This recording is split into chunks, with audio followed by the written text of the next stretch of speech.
I'm David Wright. I've been with the University of Florida for about 40 years, and I have been working with soybeans for my entire career. My name is Ian Small. I'm an assistant professor with the University of Florida. I've been working on plant diseases, specifically epidemiology and management of plant diseases, for the past several years.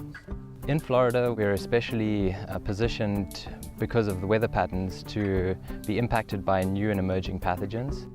We first began to work with soybean rust in the fall of 2004 when Hurricane Ivan came through, and it was something that the soybean industry was very concerned about because soybean rust can have a major impact on soybean yields in the southeast. We've had 40% reduction in yields where we have not treated with fungicides.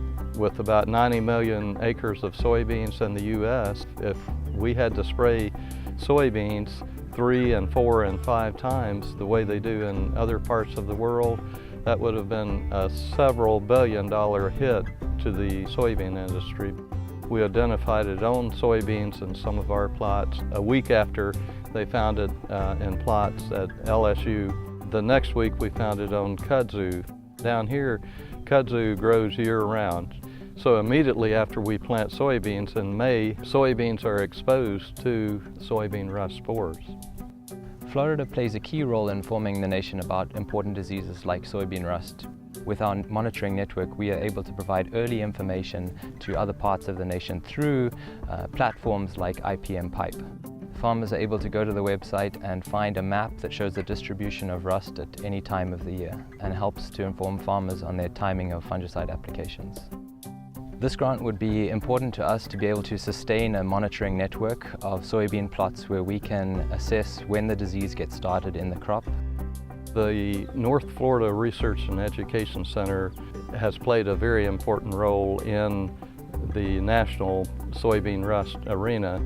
Since we identified it in 2004, we have had rust on the center every year, and that makes us a very ideal place to do soybean rust research.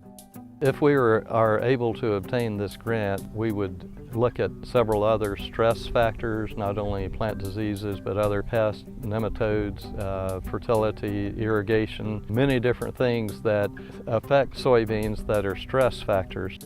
We're partnering with a microbiologist from the University of Florida who has developed some transgenic soybean lines that potentially have resistance to two important pathogens of soybeans, and that would be soybean rust and to certain nematode pathogens like root knot nematode. This grant would fund the evaluation of those transgenic lines. I grew up on a small farm, and I know the impact these diseases can have on a farmer, and so I'm committed to helping to create tools that would help solve these problems. I think we have a great team of people here and some ideas that we would like to try out. With this funding, we will be able to pursue these research projects that we've proposed, and through that we would be able to reduce the costs that soybean farmers have to bear and provide sustainable solutions that would help consumers of soybeans. And that's what research is all about: saving money, making them money, and solving problems before they become major problems to the growers.